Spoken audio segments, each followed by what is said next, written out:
Share screen.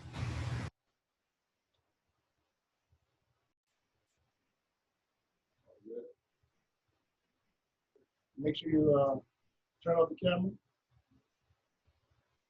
Lock the room. Lock the room.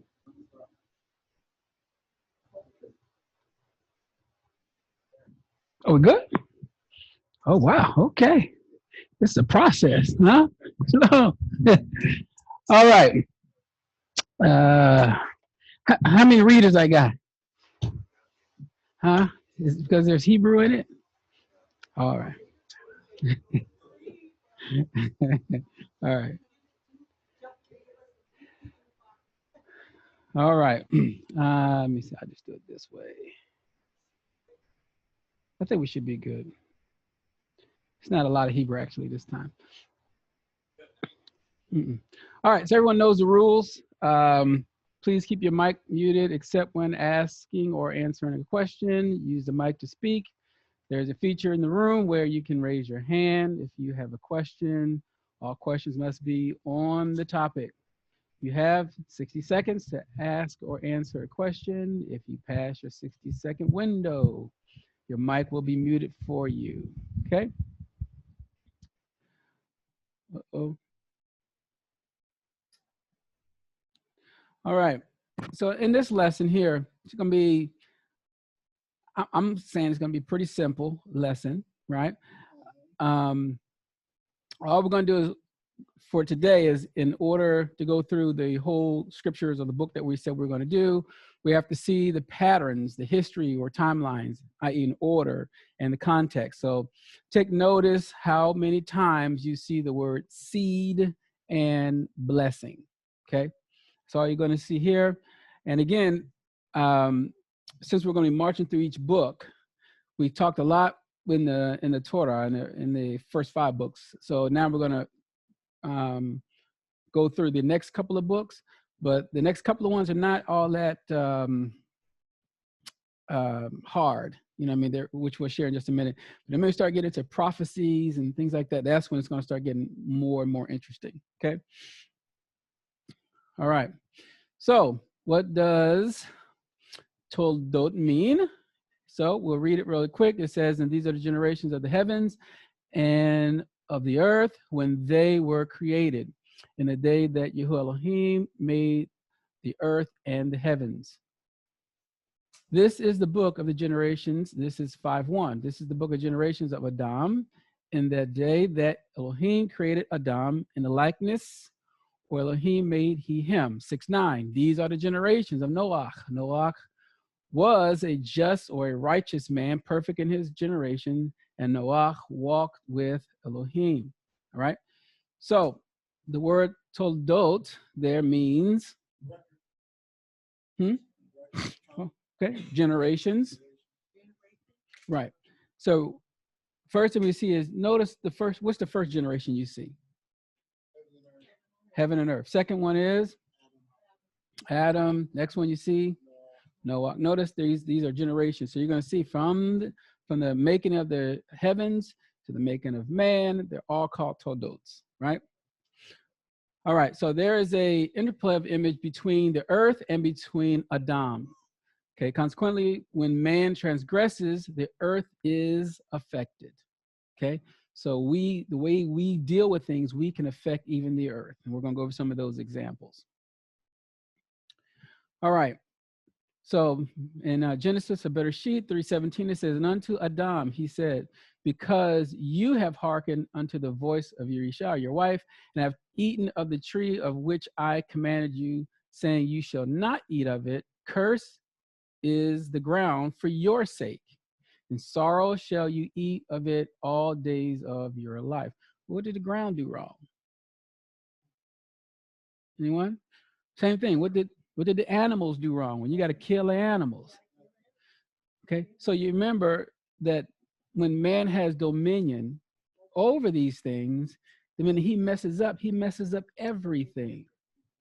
Okay, all right, 4:11. And now are you cursed from the earth, which has opened her mouth to receive your brother's blood from your hand. 5:29 says, and he called his name Noah, or Noah, saying, this same shall comfort us concerning our work and toil of our hands because of the ground which Yahuah has cursed. Okay. And then 6:13 says, and Elohim said unto Noah, the end of all flesh has come before me, for the earth is filled with violence through them, and behold, I will destroy them with the earth. Okay, so again, you got to look at earth. What did the earth do wrong? What these animals doing wrong that we got to kill them and sacrifice? What's going on? So remember, in the garden, you hear any sacrificing and all that good stuff? No, right? So obviously the objective is to get back to that, which we'll see later on. All right, any questions up to this point? Yes, I have a question. Ken? This is just something that's been going in my mind. I wonder why the father just said, okay, everything is corrupt. Let's start all over again. Mm-hmm. That was my question. Mm-hmm. He must seen something that, it's his making. So Okay. that was, I always had a question about. All right, so the question is, why, if with all this sin happening, why don't he just scrap the whole project, clear the whole earth, start all over, and say, okay, let me go do this and do it this way, right? So first, before I answer, does anyone have an answer or maybe a thought of an answer? No? 5, 4, 3. Hello? Ken? I'm thinking because we were his greatest creation, he loved us so. Okay. All right. So I don't know if you guys are familiar with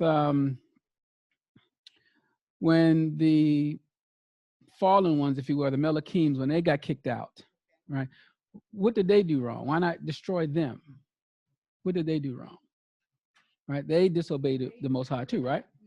All right. So just for really fast, just to share it this way, there are things that the Father's going to show the fallen ones that had power to the people of us that do not have power, that we can overcome sin. So the same thing, you see the makeup of how it was in Shamayim. Notice he's putting that here on the earth, and he wants to show that there will be those that will also follow me all the way to the end. And for that, there's a reward for it. But just start it from scratch over time, over and over again, he wouldn't want to do that. All right. But we will go more and more into that. We already did that in the Elohim series, but there's more to the story. I just haven't really talked about that, is it? Okay. All right, so there is a connection between Adam and Haaretz, or between Adam and the earth. All flesh was made from the earth. The things we do can affect the earth. Our ways cause us good or bad in this earth. Okay? So what we do, we can affect the heavens, we can affect the earth, we can affect the water, we can do a lot of stuff, good or bad. Okay? But in this case, this is not good. All right, so the connection between his people and the land. Leviticus, or chapter 18, 24 says, defile not you yourselves in any of these things, for in all these the nations are defiled, which I cast out before you. Now, you got to ask yourself, which we will talk about next year, is that it's going to be a minute. So that we're going to see what it means by all these nations defiled. How did they defile? Did they know that they were defiled? They just did it on purpose, or was it an accident? Did these nations know who he was? Right? So we have to go over those things and figure out what was happening. Okay. Then he says, and the land is defiled. Therefore, I do visit the iniquity thereof upon it. Wait a minute. The land is defiled. Right? And then he says, therefore, I do visit the iniquities thereof upon it. And the land itself vomits out her inhabitants. You shall therefore keep my statutes and my judgments, and shall not commit any of these abominations, neither any of your own nation, nor any stranger that sojourns among you. So that means there are some people that can be among you that are strangers, but if they decide to be with you, then they have to abide by the Torah, right? One law for native born and stranger. Great. So for all these abominations have the men of the land done, which were before you, and the land is defiled. Shouldn't they have known that? right? Okay. It says that the land spewed not you out also when you defiled it, as it spewed out the nations that were before you. Okay. So again, we have to talk about these nations and did they really know the Most High or not? All right. Deborah 28, 4. Though it's in a different order, I just want you to see something here because I remember I said take note of the word blessed. So 24 says, blessed shall be the fruit of your body and the fruit of your ground and the fruit of your cattle, the increase of your kind and the flock of your sheep. Now, one says, and it shall come to pass, if you shall hearken diligently unto the voice of Yahuah Elohim, to observe and to do all his commandments, which I command you this day, that Yahuah Elohim will set you on high above some of the nations on the earth. All the nations. Oh, I'm sorry. All the nations. So there is a difference. Okay, all right. All nations of the earth. It says, and all these blessings shall come on you and overtake you if you shall hearken unto the voice of Yahuah Elohim. All he's asking is what? Keep his commandments. I just want obedience, right? If I can have obedience, man, the land can be blessed. You can be blessed. Whatever you put your hand to, everything can be blessed if you just be obedient. If you can't, it just says it spooled them out, right? They'll spool you out. Same thing that happened in the garden. The minute Adam and Hawa or Adam and Eve messed up, he said they got to go out of the same thing. You're just going to see this cycle going over and over again, okay? All right. Job 1:21 says, and said, naked came I out of my mother's womb, and naked shall I return here. Yahuah gave, and Yahuah has taken away. Blessed be the name of Yahuah. Okay, so you're going to see the earth and the womb is going to be synonymous. All right, Psalms of Tehillim 139:15 says, my substance was not hid from you when I was made in secret and curiously wrought in the lowest parts of the earth. He was made where? Where was that at? The womb. Okay. He says, thus saith Yahuah that made you and formed you from the womb, which will help you. Fear not, O Yaakov Jacob, my servant, and you, Jeshurun, whom I have chosen. 46:3 says, hearken unto me, O house of Yaakov Jacob, and all the remnants of the house of Israel, or Israel, which are born by me from the belly, which are carried from the womb. Verse 5 says, and now, says Yahuah, that formed me from the womb, to be his servant, to bring Yaakov Jacob again to him. Though Yisrael or Yisrael or Israel be not gathered, yet shall I be esteemed in the eyes of Yahuah, and my Elohim shall be my strength. Then you look up in Luke 1:31 says, and behold, you shall conceive in your womb and bring forth a son, and he shall call his name Yahusha. All right, so as we continue on, we're going to see that there's always going to be a connection between the land and the people. There's going to be blessings. There's going to be curses. Nations are going to be blessed. Nations are going to be cursed. All this is going to keep going from Bereshit all the way through. All right. Romans 8:21 says, because the creature itself also shall be delivered from the bondage of corruption into the esteem and liberty of the children of Elohim. For we know that the whole creation groans and travails in pain together until now. Why? And not only they, but ourselves also, which have the first fruits of the Ruach or the Spirit, even we ourselves groan within ourselves, waiting for the adoption, to wit, the redemption of our bodies. We're waiting for this, right? We're waiting for the body, the earth is waiting, everybody's waiting for this transformation. I don't know if some people are thinking about like, how can I get myself ready every day, prepare for this transition or this transition? Anyway, consummation is expressed in terms of the travail of the earth in childbirth. The resurrection of the last day becomes the final cosmic toledot, if you will, when the earth brings forth the sons of Elohim, redeemed from the earth. There's going to be something where the earth is going to bring up all those that are right now. Of course, the dead is going to, everyone knows the whole story, right? Great, because you're going to see more of that later on. So first Adam, last Adam. The goal of the historical process initiated in Bereshit or Genesis 1:28. So 1:28 says this, and Elohim blessed them. And Elohim said, unto them, be fruitful and multiply and replenish, or technically fill the earth and subdue it, and have dominion over the fish of the sea and over the fowls of the air and over the living things that move upon the earth. All right. So this is just a really fast breakdown because we already went over this before. So, but this is the only, this is the only word that will satisfy the requirements of Elohim's command. So number one, Ha-Adam, or the man, is to be fruitful and to fill the earth. Everyone agrees to that, right?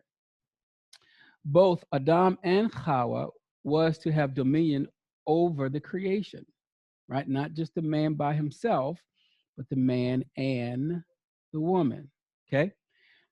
Both the Isha and the animals were brought into Adam's sphere for sovereignty. So in other words, there's still order even in that, right? So the animals were brought to him. He named the animals. His Isha was brought to him, right? Everyone sees this process, all right? And then is able Adam to be fruitful. In other words, Adam can't be fruitful by himself that I'm aware of, right? All right, so that means he needs an Isha. He needs a woman to help him produce, right? So he has the seed, she has the womb. You put those together, you'll see why I see you guys' faces today. All right. The entrance of sin and death, however, constitute a challenge to the command of Yahuah. For the serpent, which should have submitted to the woman, right, rules over her or will have enmity. Okay, the Isha, who was to bring life to Adam, brings him death. Okay, so the animals, the things that you're supposed to rule over, now what happens? Right now, there's a change, right, in the role reversals here. You're supposed to have it's supposed to be the Ish, the Isha, and then creation. I don't care if it's the fowls, the fish, whatever it is, you're supposed to control all of that. But because that didn't happen, now you got animals rebelling. I wish you would go up there and pet a lion, you know, or snake. Hey, how you doing? How you doing, snake? Let me get you something to eat. You can try that if you like, okay? And then it goes up to the woman. Now you have rebellion. I'm not saying all women, not all men, right? But I'm saying is they know who they are. You can put your hands up, all right? But you have some that will rebel, right? And then you have men, you know, that they're not taking heed to the Father's commandment. They rebel. So there's this order is just out, okay? So everyone's familiar with all of this, right? Nothing new. All right. Men and women labors. Women's labor is where? In the womb, right? Man's labor is where? In the land, right? Both of them are called wombs. Both of them are places where you labor, right? All right, anyway, because of the fall of man, the following things has happened. Bereshit 3:16 says unto the woman, he said, I will greatly multiply your sorrows and your conception. In sorrow you shall bring forth children, and your desire shall be to your Isha, your husband, he shall rule over you. Okay, women's labors and sorrows are of filling the earth become sorrowful, right? So it's the same thing, so we'll have to keep reading that. And man's labor of subduing the earth becomes worrisome. Instead of subduing the creation of Elohim, Adam is himself made subject to the creation because of hearkening unto his Isha and Shaitan. So you don't hear like it says, and Eve sinned, so to speak, right? You hear, and Adam sinned, right? So it says, and unto Adam, he said, because you have hearkened unto the voice of your Isha, have eaten of the tree which I command you, saying, you shall not eat of it. Cursed is the ground for your sake. In sorrow shall you eat of it all the days of your life, specifically Adam's, if you know what happened after the flood. All right, 19 says, in the sweat of your face shall you eat bread till you return unto the ground. For out of it was you taken, for dust you are, and dust shall you return. All right, so any questions up to this point? Right, very simple, right? Okay. If Mashiach would have derailed, we'd be stuck. Just like this. You know, Adam derailed, cursed the whole earth. Because Mashiach loved us, he kept the course. Oh, yeah. Because there's a promise that was given to him. You get a hefty reward. All right, so Adam and sin and death, right? So, wherefore as by one man sin entered into the world, and death by sin, and so death passed upon all men, for that all have sinned. 1 Corinthians 15:21 says, for since by man came death, by man came also the resurrection of the dead. For as in Adam all die, even so in Mashiach shall all be made alive. So everyone sees the two Adams, or Adams, if you will, right? Okay. So instead of subduing the creation of Elohim, Adam is himself made subject to the creation by Shaitan. Also, instead of begetting children unto life, Adam can bring forth only sons of death. And how do we know that? And naturally, we know we die, right? So it says, Ephesians 5:23. For the Ish, or the man, is the head of the Isha, even as Mashiach is the head of the Knessia, or the called out ones commonly called the church. And he is the savior of the body. Therefore, as the Knessia, or the called out ones commonly called the church, is subjected unto Mashiach, so let the Nashim, or the wives, be to their own Anashim, the husbands, in everything. So is it some things, most things? Everything, right? All right. So it says, Anashim, love your Nashim, even, okay.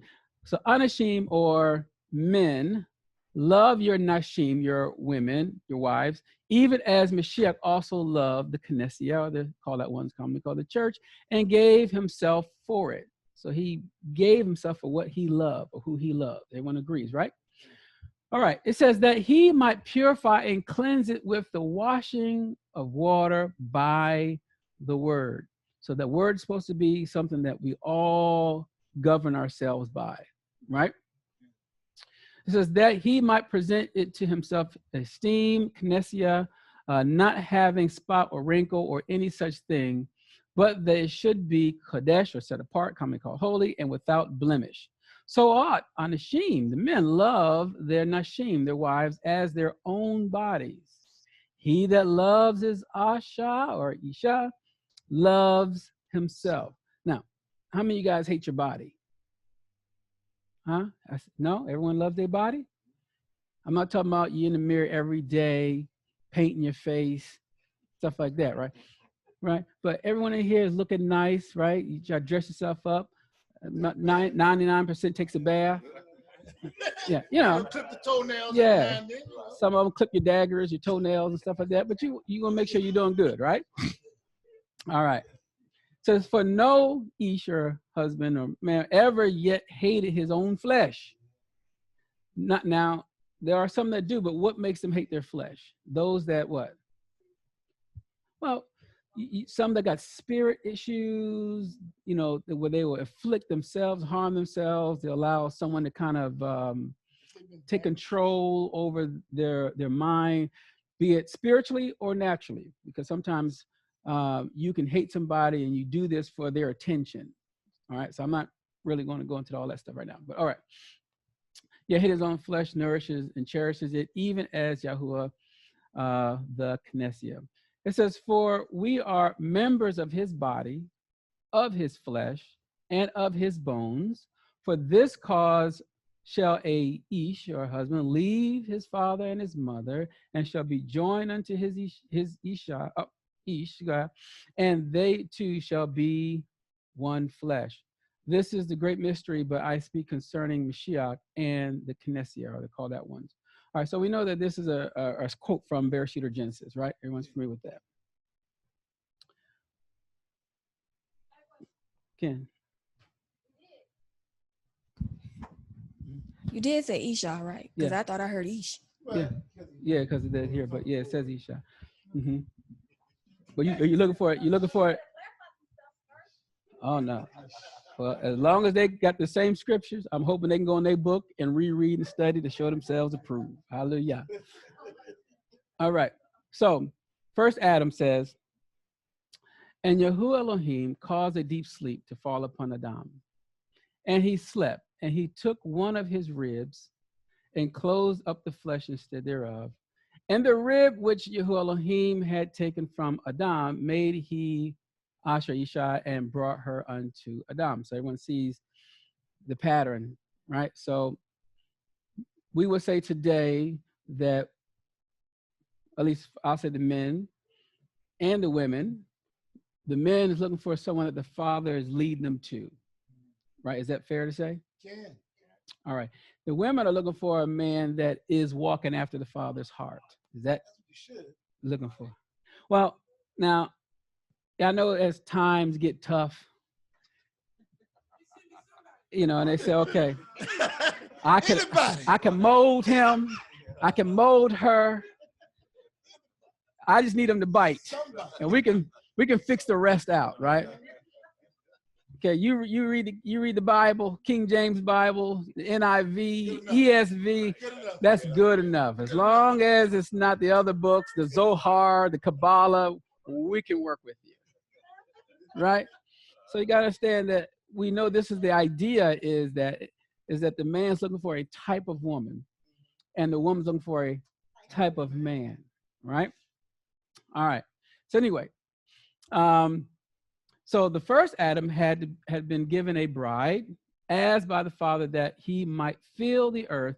The last Adam is given the Knessia as a bride by the Father, that the earth might be filled with spiritual sons.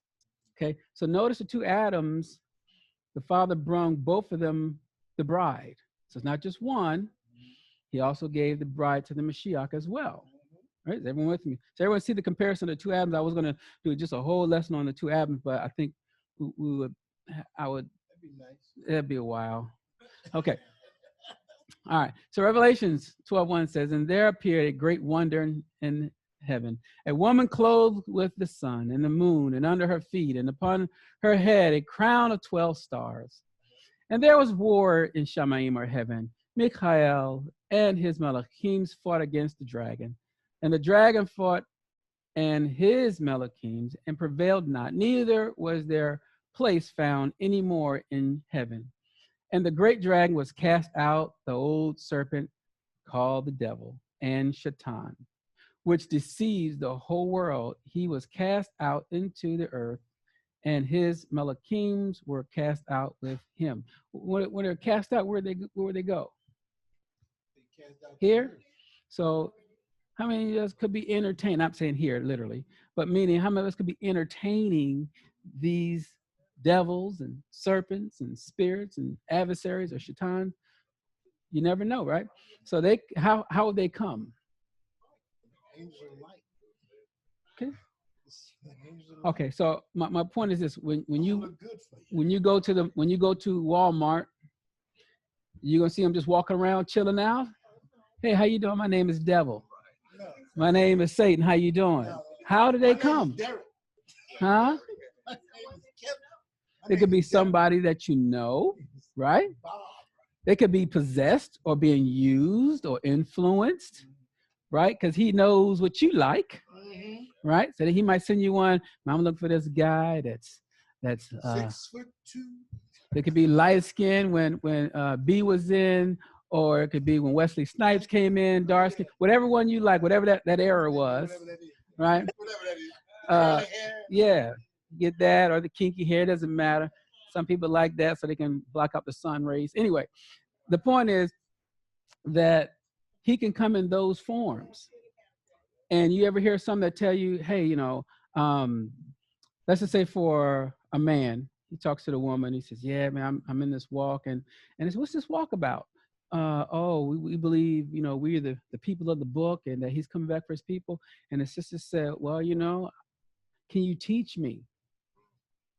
Right? I just, if you could just show me what you're talking about. And then you show a couple of scriptures right there, and I would love to learn that. What did that do to the brother? Oh, yeah. Over Right on up. First thing he gonna do, go on his knees when he get home.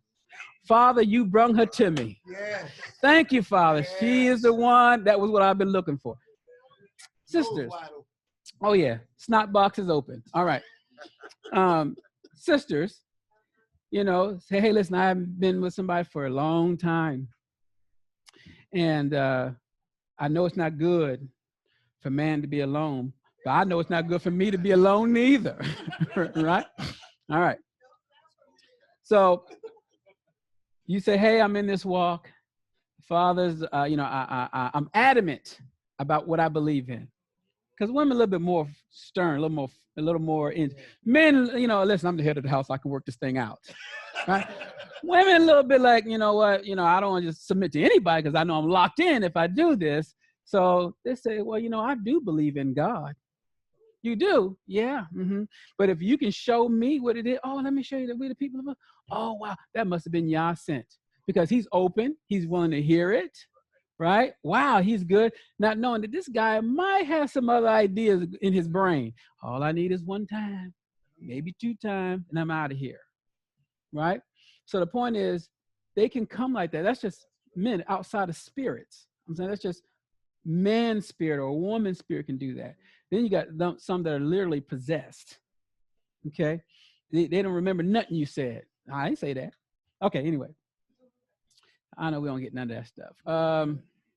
We'll keep going for the sake of time. Okay, so as we said, we have already read how death came by way of Adam because of the serpent. And notice we already talked about how Yahuah brung Adam both brides. All right, so the first Adam had been subdued by the Nakash, or the serpent.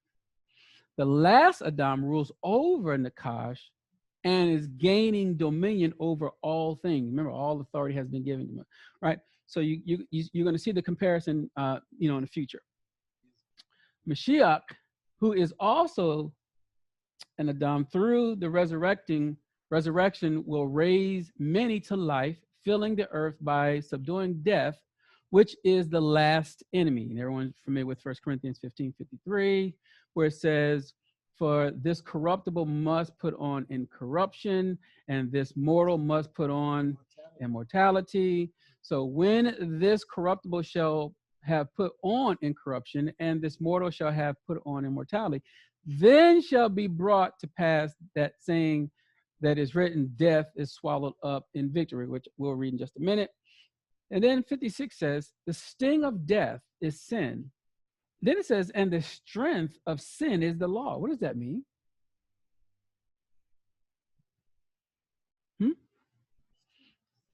You want a mic? Okay.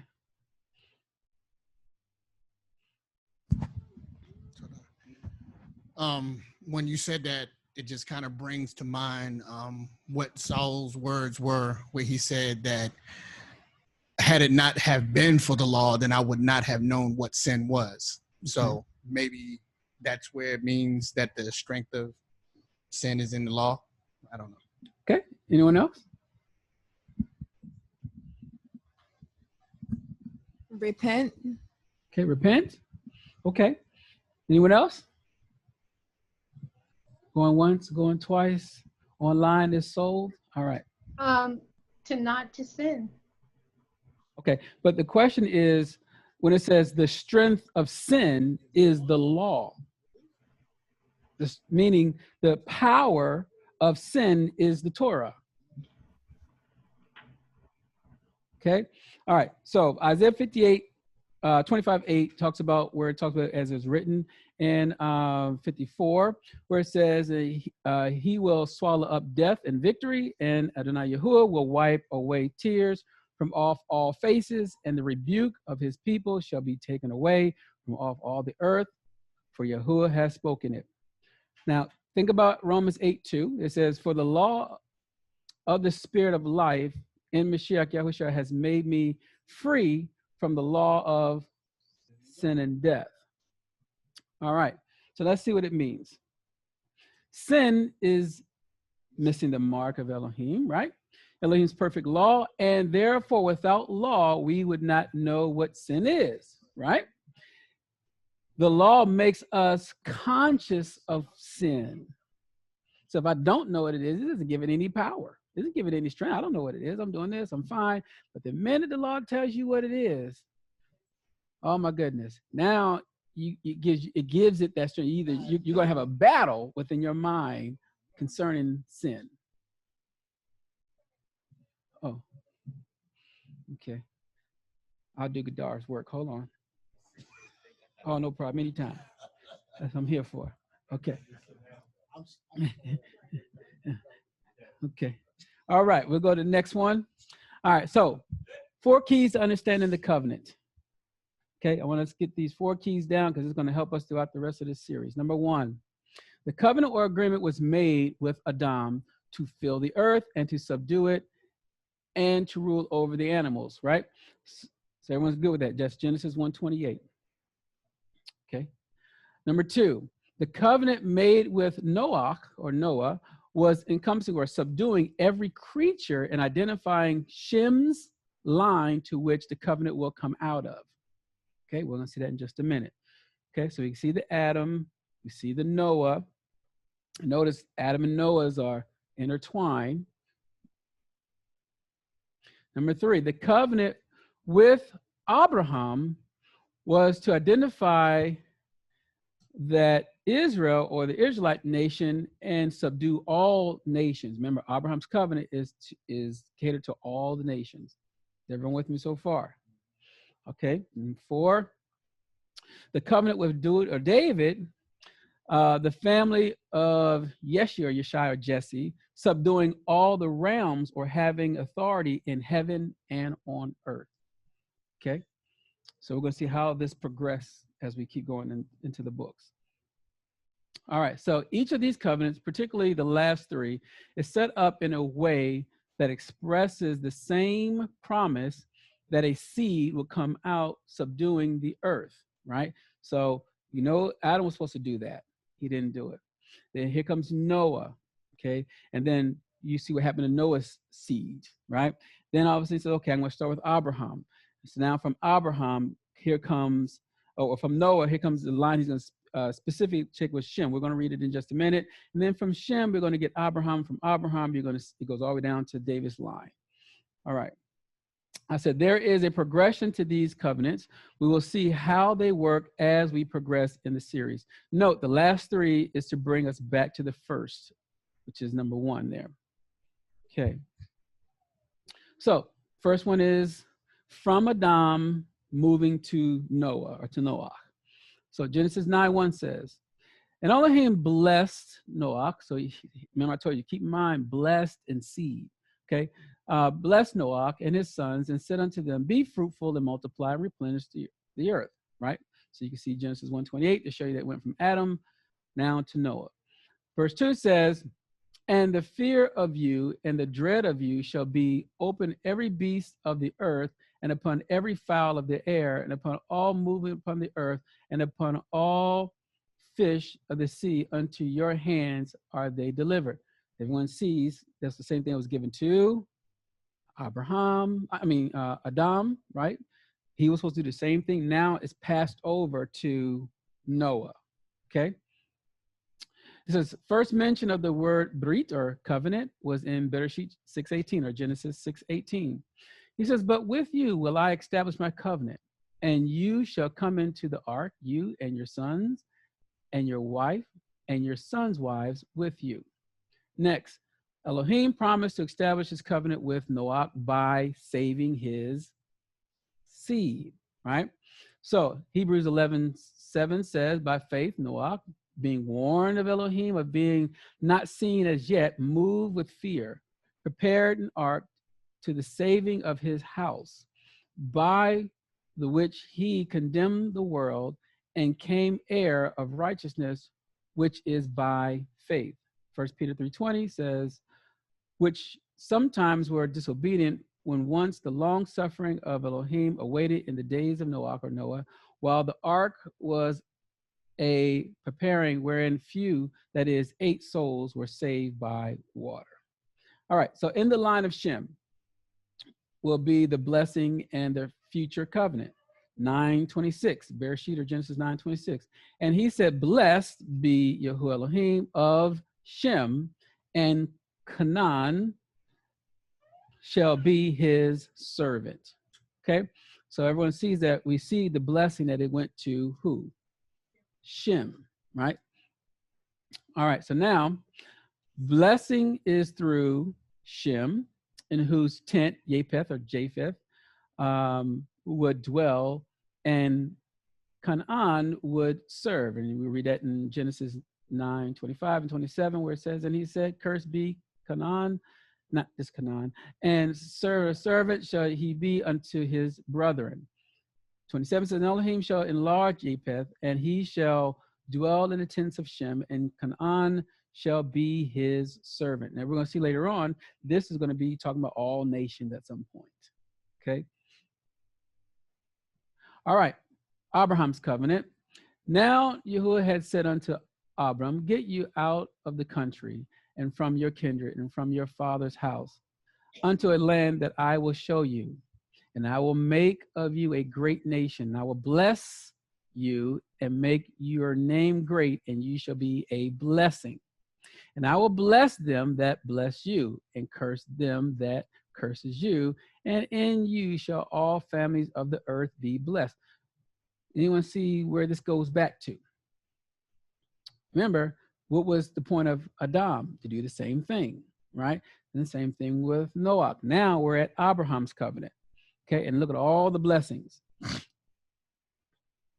All right, so Galatians 3:16 says, now to Abraham and his seed were the promise made. He said, not unto seeds as of many, but as of one, and to your seed, which is Mashiach. So again, he's homing in on just a seed. So let's start with Adam, okay. Noah, okay. Abraham, okay. And then it goes, that seed starts to travel, but it's just one seed that he's traveling. It goes all the way down to the line of Mashiach. All right. Acts 3:25 says, you are the children of the prophets and of the covenant which Elohim made with our father, saying unto Abraham, and in your seed shall all kindred of the earth be blessed. Galatians 3:8 says, and the scripture foreseeing that Elohim would justify the heathens through faith, preach before the good news unto Abraham, saying, in you shall all nations be blessed. Okay, and then Genesis 22:18 says, and in your seed shall all the nations of the earth be blessed, because you have obeyed my voice. So there's a condition to this blessing. And everyone else that wants this blessing, there's a condition to it. What is it? Obey his voice. Just obey his voice. That's it, right? So he's making it very simple. All right, so notice the blessings of the nations through this covenant and the curses that follow if this covenant is not obeyed. And that's all the nations, right? So that means, well, let me ask, does that mean that all nations can now be blessed? Yes. All nations can be blessed if what? They obey. If they obey, right? So the thing is, they have to obey. Remember, they're going to come every year, right? According to Zechariah 14. Then they said, let us go up to the house of Elohim so he can teach us our ways, and it'll be a house of prayer for some of the nations, you know, stuff like that. Oh, all nations? Oh, okay, right? So again, you got to see that there is something, but we have to understand that you first have to walk in what he called this seed to do in order for all the other nations or seeds to take hold of it. Okay? All right. David's covenant. So this is probably one of the longest. It's about 3 slides of this. It says, now therefore, so shall you say unto my servant David, thus saith Yahuah of hosts, I took you from the pasture and following the sheep to be ruler over my people, over Israel. And I was with you whithersoever you went, and have cut off all enemies out of your sight, and have made you a great name, like unto the name of the great men that are in the earth.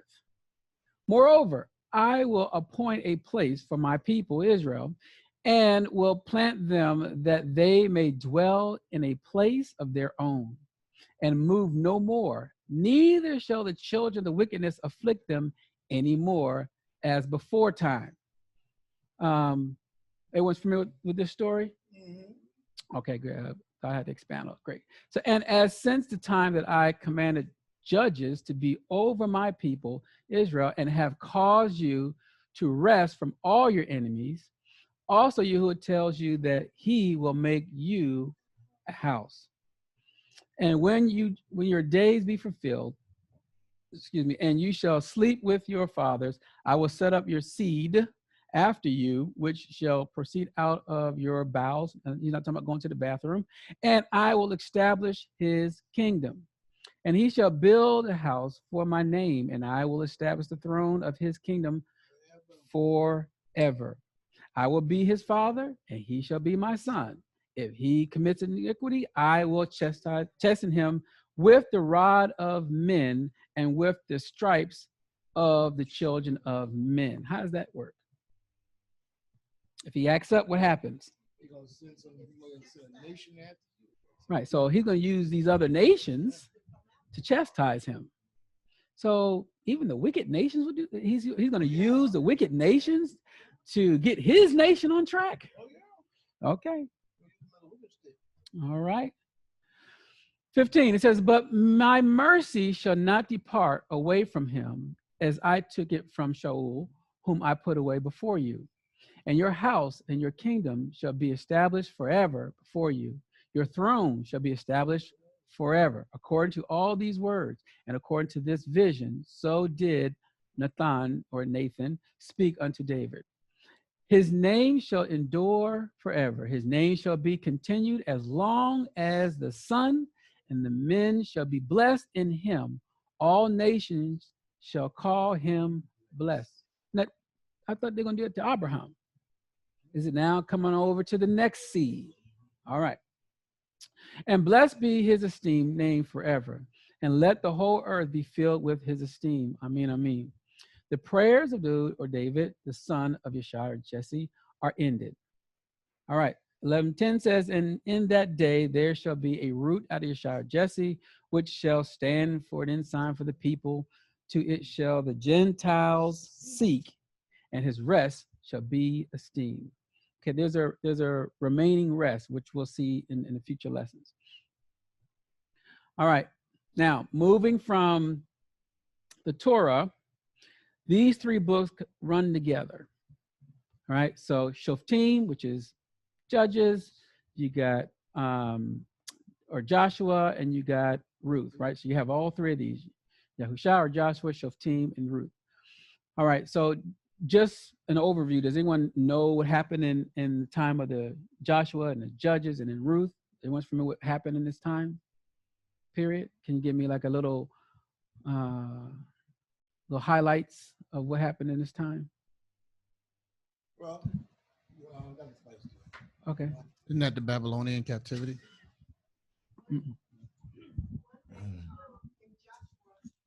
You said you need something? I wasn't sure. Oh, okay. In Joshua, they went into the land. Okay. And they had the judges instead of the priests to rule over them. Okay. And in Ruth, they kind of like, okay, got their stuff together, but not really. And they was still under the punishment of sin. Okay. Anyone else? You almost there. Yeah, I would never give you a D. I'd give you a C or a B. Yeah. Okay. Anyone else? All right. In Joshua, he took the place of Moshe and brought the people over into the land. And in Judges, the people, because Joshua died, the people had no one to rule over them, so they fell into disobedience. Mm-hmm. In Ruth, they continued in disobedience. Okay. Until there was there was a sovereign over them, but they didn't listen. Okay. All right. So we'll read Joshua 3:1. And it says, and Yahushua or Joshua rose early in the morning, and they removed from where? Shittim, okay, Shittim, and came to Yarden, or the Jordan, right? Yarden. He and all the children of Israel, and lodged there before they passed over. And it came to pass after 3 days that the officers went through the host, and they commanded the people, saying, when you see the ark of the covenant of Yahuah Elohim, and the priests and the Levim, or the Levites, bearing it, then you shall remove from your place and go after it. Yet there shall be a space between you and it, about 2,000 cubits by measure. Come not near unto it, that you may know the way by which you must go, for you have not passed this way hitherfore. And Yahushua said unto the people, purify yourselves, for tomorrow Yahuwah will be wanderers among you. What does that mean? Okay. And Yahushua spoke unto the priests, and saying, take up the ark of the covenant and pass over before the people. And they took up the ark of the covenant and went before the people. And Yahuwah said unto Yahushua, this day will I begin to magnify you in the sight of all Israel, that they may know that as I was with Moses, or Musha, so I will be with you. And you shall command the priests that bear the ark of the covenant, saying, when you are come to the brink of the waters of Yarden, you shall stand still in the Yarden. And Yahushua said unto the children of Israel, Yeshua, come here and hear the words of Yahuah your Elohim. And Yahushua said, hereby you shall know that the living Elohim is among you, and that he will without fail drive out from before you the who? Canaanite, or the Canaanites. Who else? The Kiti, okay, and the Kiwi, or they would say Kiwi, and the Prizi, right? Perizzites. Everybody's familiar with these. You guys are very you guys are listening to the King James. I know it.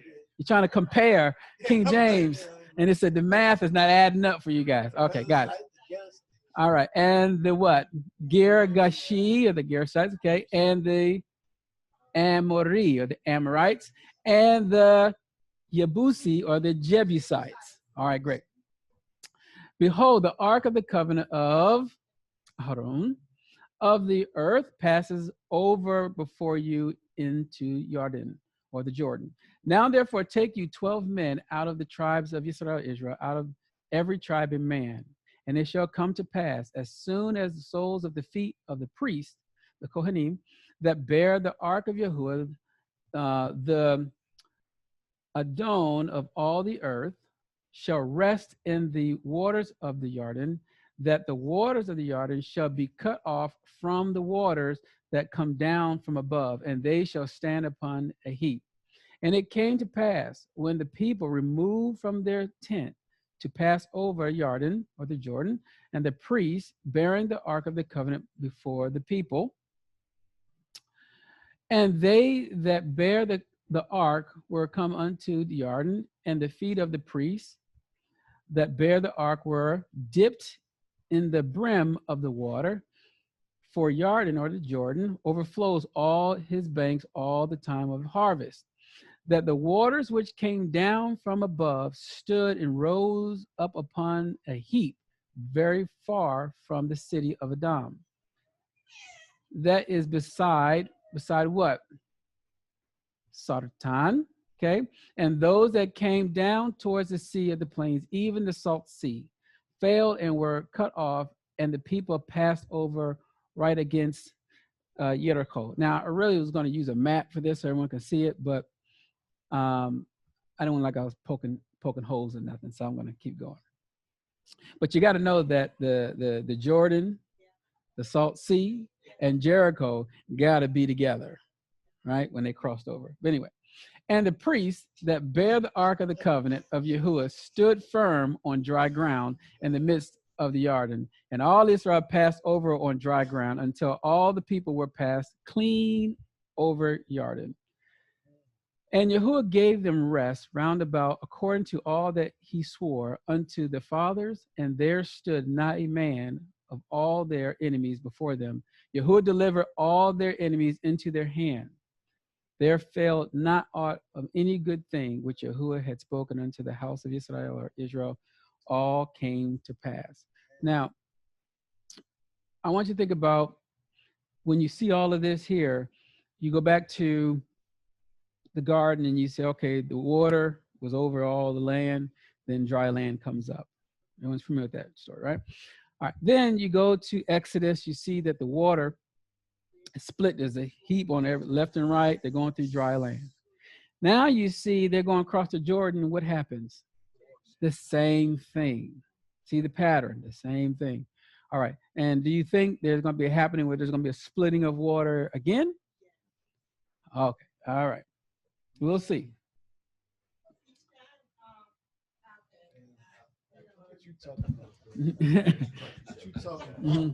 Yeah, it's going to be. Because if you look at it, it's cycles. That everything is in the Father's cycles. And if he do it one time, he's going to do many times. Well, if everyone puts this together, and he says there's nothing new under the sun, if you can learn these patterns, you can see this cycle happening again. So the objective of this, right. So we're going to see what happens as we keep going through the remaining. You're going to see what's going to happen in the end, right? And he also talks about this in Ezekiel, where the rivers dry up and where the armies could come over and they cross over the Euphrates River. Yep. The armies. Oh, yeah. Yes, as I said, as we keep going, you're going to see these over and over again. Say, wow, Father, I'm starting to pick up some patterns in your word. This is starting to make sense to me. You know, now when it starts to make sense, then you got to say, okay, now I don't want this to make sense in a way like this. Father, I've seen your pattern. I know how this works now, so I can do what I want to do. And then when I see that pattern, that's when I'll get my life right. Oh, yeah, you go and try if you want to. Right. Now you might, you're going to be testing them. You might not wake up the next day. Don't try if you want Okay. to.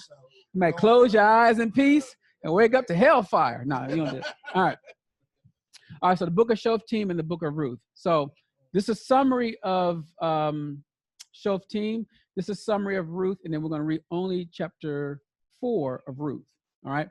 So in the book of Judges, so it says the book of Shoftim or Judges shows the sin briefly noted in Joshua. So it's running there rampant into the book of Joshua. So the book narrates a repeated cyclical pattern of Israel. One is sinning like they did in the previous books, then being judged by coming under bondage to a surrendering enemy power, and then number 3, being delivered by a judge raised up by Elohim. The book of Ruth gives a personal snapshot of life in Israel during this time, occasionally famine, exile, and blessing, in the midst of which the line leading to David's kingship. This is the cycle. I want you to just picture this, how this is going to go as we go in the future. The book of Ruth reveals that during the final phase of the period of the judges, Elohim was superintending events so that his plan for David's kingship would come to fruition. Its placement in the Hebrew canon among the writings after the return from exile may show that the story of Ruth was taken as in what? Anticipation of Elohim sending Israel into exile. Because remember, what happens later, the other side goes into exile, which we'll see later on. And they're delivering it and restoring it to the land. Didn't they come out of Babylon and get restored to land? So you're going to see the cycles in the future. All right, so similarly preserving those line in order to establish a new king over Israel after the return from exile. So you're going to see this pattern in the future. Yeah. Right. There's always going to be this little remnant going. If you want to, you can say Adam was like a remnant, right? Then you see Noah's little thing was a remnant. Then you see Abraham, and then I can remember Abraham had what? Did he have a son before all this? So there had to be some intervention for. Okay, let me back up. So Adam needed intervention in order for him to produce a child, right? He needed to make him a woman, right? Then after that, You go to Noah, he has 3 sons. But then let's start this covenant. Abraham. With Abraham, was there something that needed to be done in order for him to get a seed? Right? Huh? Right. Faith. But what happened to, he said he's going to open that womb up. So because he said it, he's going to do it. But notice all the matriarchs that had to get their womb touched by the Most High in order for this covenant to come about.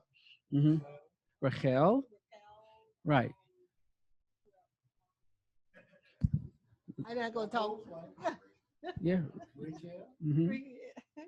All right. So we'll just talk about that in the future. My point, though, is that notice that everyone had an intervention of the Most High for the covenant, and notice it's always dealing with remnants.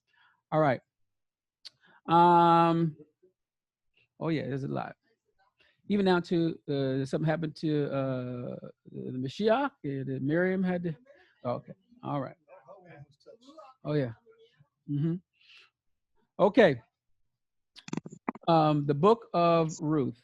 Now, this book, and we'll probably, this book here, I want y'all to play. I want to see if you guys are paying close attention. I'm going to emphasize a lot in this, but I want you to hear something.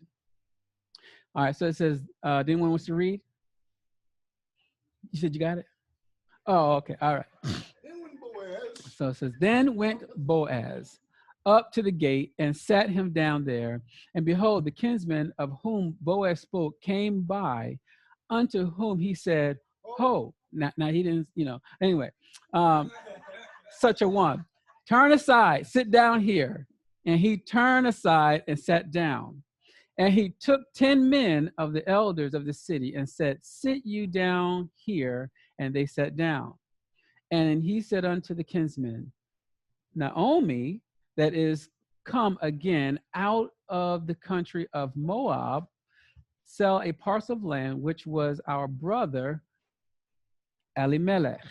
Okay, this is Elimelech's land. So Elimelech's, and I thought to advertise you, saying, buy it before the inhabitants and before the elders of my people.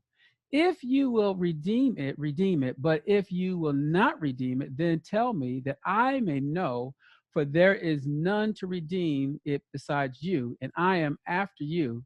And he said, I will redeem it. Verse 5. Then said Boaz, what day you buy the field of the land of Naomi, you must buy it also of Ruth, the Moabiyah, which is the Moabite, okay? Moabiyah, the wife of the dead, to raise up the name of the dead upon his inheritance. So before I go for it, what do you hear there? He said he need a mic? Oh, okay. Not only do you have to buy the land, but you got to marry Ruth too, so you can raise up a seed according to the law, so that the seed can inherit the land. Okay. All right. Anyone else? All right. So I'll just read it briefly. We'll talk about this in the future. So it says, then Boaz. Boaz means fleet or fleetness, like as a ship. Like think about a fleet, if you will. He says, the day you buy the field, so who's gonna buy this? Boaz, right? He says, in the hands of Naomi. Naomi means my delight. You must buy it also, Ruth, which means friend, right? And of course, Moabiyah. Anyone know what that means? Moab or Moabiyah means from father. Okay, from father to what? Anyone know what happened, right? Why it says from father? Anyone know how Moab came about? Someone got a little tipsy, and and his daughter says, "Oh, hey, daddy, how you doing?" Right? Okay, great. Oh yeah, he woke up. Woof! Oh my goodness, what happened? All right. It's like at the Mount Sinai at the bottom. They threw this gold in, and poof, out came this calf. All right. So the wife of the dead, to raise up the name of the dead upon his inheritance. So he's going to raise up the dead upon his inheritance. I want us to think about what's happening here. All right. So keep that in mind. All right. And the kinsman said, I cannot redeem it for myself, lest I mar my own inheritance. Redeem you my right to yourself, for I cannot redeem it. So now this was the manner in the former times in Israel. All concerning redeeming and concerning changing for confirm all things. A man plucked off his shoe or his sandal and gave it to his neighbor. And this was a testimony in Israel. Therefore, the kinsman said unto Boaz, buy it for you. So he drew off his sandal or shoe. Now look at verse 9. This would be a nice little study, unless you guys might going to do a mid-study. All right. And Boaz says unto the elders and unto all the people, you are a witness this day that I have, what did he do? The kinsman redeemer does what? He buy all that was the king's, okay, Elimelech, and all that was Chilon. Chilon means what? Anyone know? Okay, low of valor, not a lot of valor, not in good health. Okay, so he's going to take up this redeemer is buying something from the king. He says specifically his king, if you follow me this process here, right? And then he says, okay, those are that, and then it says machlon. Machlon means and those that are sick. Okay, he says unto the hands of my delight, right? So then he says, moreover, Ruth, the Moabite, the wife of the sick, have I purchased to buy. They're going to be who? His wife. The sick, the lame. They're going to be his wife, to raise up the name of the dead upon his inheritance. I wonder, was there anyone that was dead and that he's going to raise up their inheritance?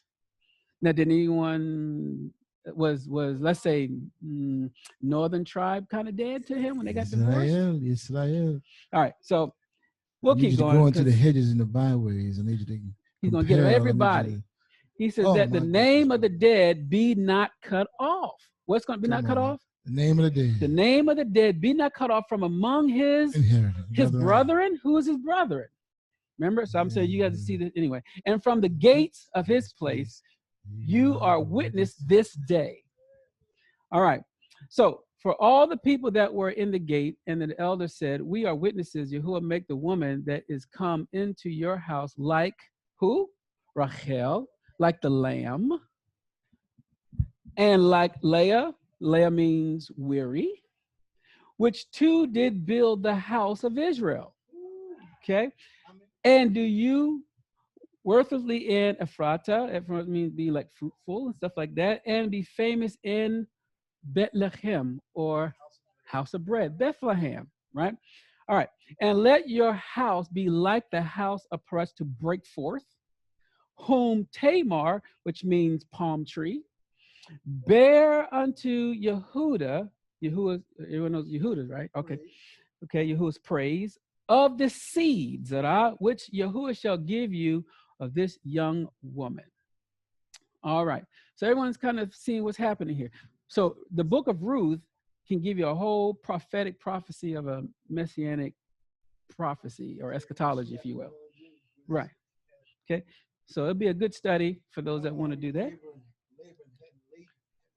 Mm-hmm. Mm-hmm. Oh, you want him to speak in the mic? I'm just okay. I'm rejoicing.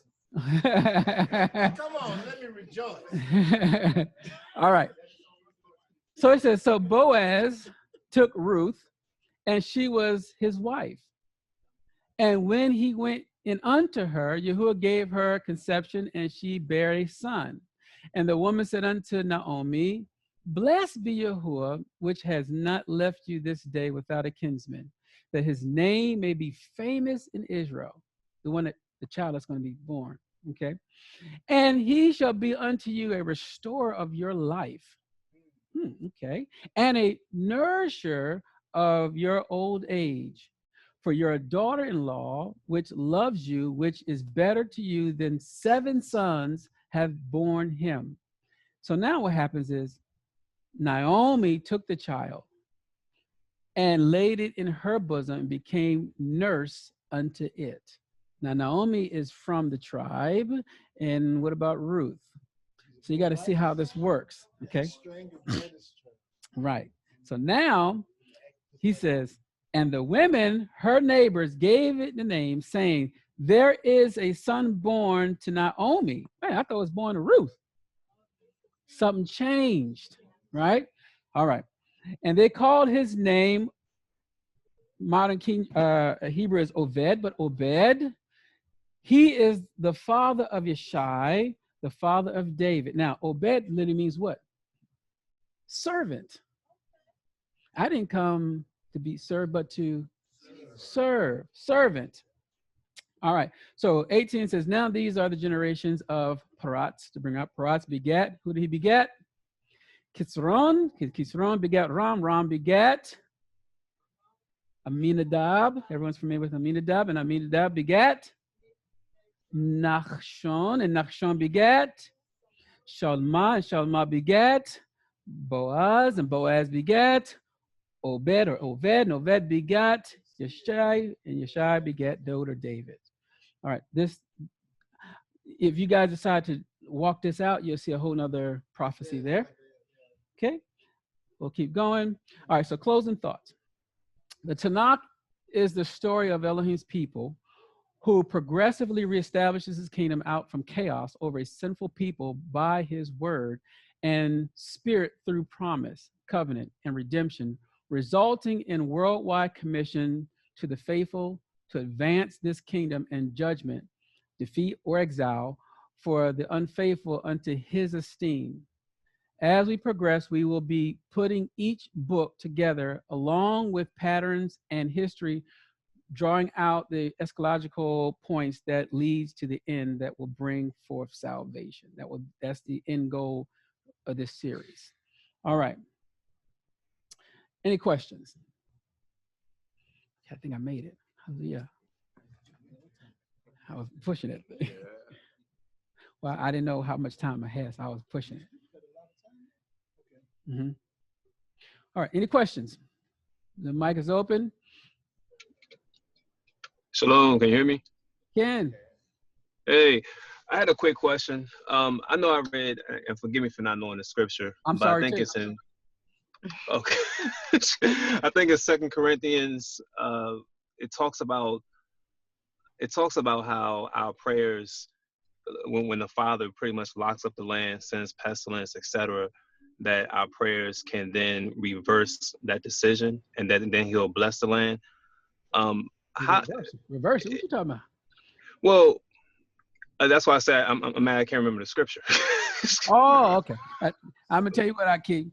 When you do remember, Oh. by all means, let me know. All right, but I think it's Second Chronicles. Oh, Get me Chronicles. quoting some stuff in here. It's in Chronicles. I think it's in Corinthians. I really. I said Corinthians? Yeah. Oh, I'm sorry. I meant Chronicles. I'm sorry. Chronicles. Second Chronicles. You hear you, Isha. She told you right. It's in Second Chronicles, though. I just don't know the exact chapter and verses. I think it's in 7, though, if I'm not mistaken. Okay. Or 22 and 7. You want to? But go ahead. I'm sorry. Okay. I mean, whenever you get it, no problem. We can go over it. All right, no problem. Okay. Shalom. Shalom. Shalom, brother. Hey, Aki. Yeah. I believe my brother might be talking about if my people, which were called by my name, will humble themselves and pray, seek my face and turn from their wicked ways, then I will hear from heaven, forgive the sins, and heal the land. Is that it, Aki? Sure thing. Yes, brother. Yeah, I think that's what. Yeah, Second Chronicles. Okay. Is that 7:14? I believe, maybe. Yeah, I think I thought it was 7:14 through 22. I knew it was 7 something. I just didn't know the exact verse. Yes. Yeah. Okay. You're right. All right. And so you said, what about that now? So my question is, as we march toward the end times, how does that? I mean, I know this stuff has to come to pass because it's in His Word, but how does that type of scripture play out with the process?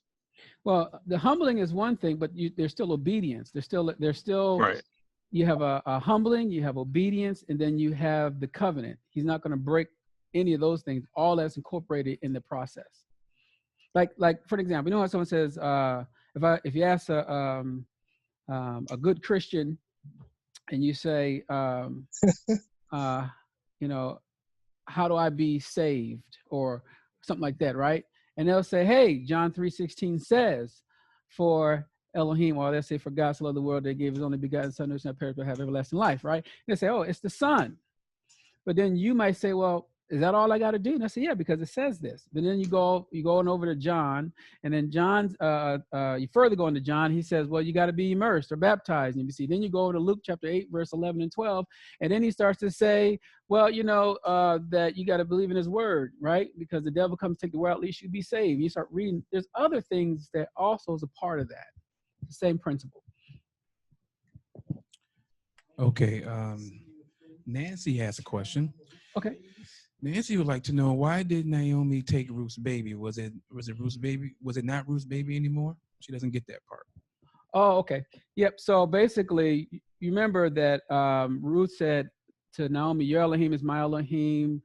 And so it's like stating in layman's terms, Naomi knows the culture, knows the way. She's nurturing the baby in the culture, in the walk, and things like that.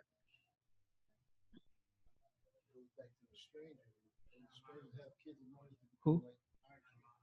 Okay. Now, Amani, you have a question? Shalom, Mari.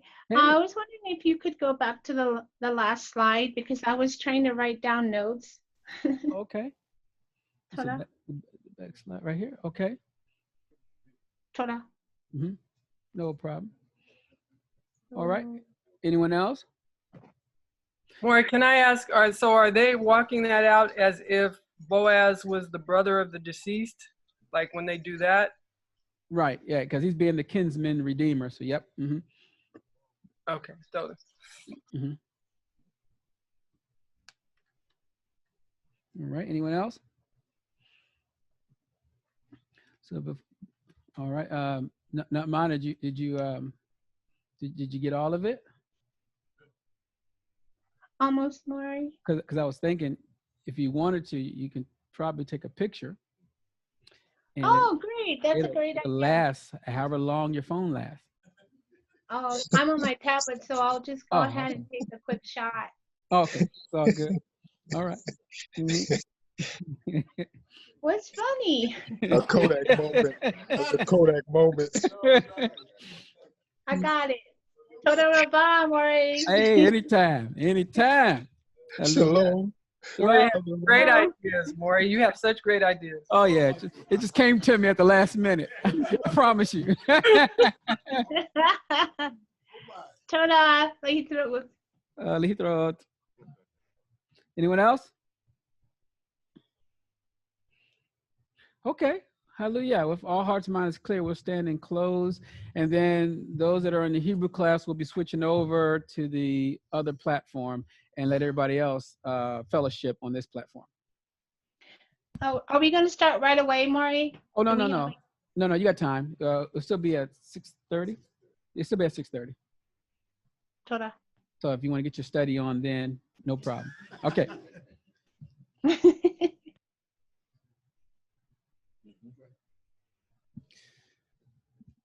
All right, let's clear our hearts and minds as we go before Elohim.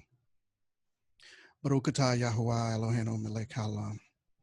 We give all esteem and honor unto you for this day, for this opportunity to be able to come before you once again, to be able to make our hearts and our minds right before you, so that we may be able to come before you blameless and enter into your kingdom. We thank you for the words in which you have placed within our moray and allowed him to be able to give us your word, that it might make our spirits right. We thank you for this set apart time of gathering in which you have given us to be able to join together in fellowship and as you have commanded us to do. We thank you for giving us safe travels and mercies here, and we ask and pray that as we depart from this place, that you also continue to set your angels before us and watch over us. We thank you for all those who are online and all those who might be going through something right now, but we ask and pray that you set your angels over them and give them charge to be able to bless them, to uplift them, to exhort unto them, to strengthen them in this hour. We thank you for the nourishment of our bodies in which we are about to receive, and ask and pray that you continue to bless the hands which prepared it. We thank you for all things in which you have given us, and we take none of what you have given us for granted. For you are our Elohim, our sovereign. We thank you and ask and pray these things, that your will be done in the name of your beloved Son, our King and High Priest, Yahushua HaMashiach. Amen. Hallelujah. Yeah. All right. Yeah, I figured that would happen. All right, Mr. Kyle.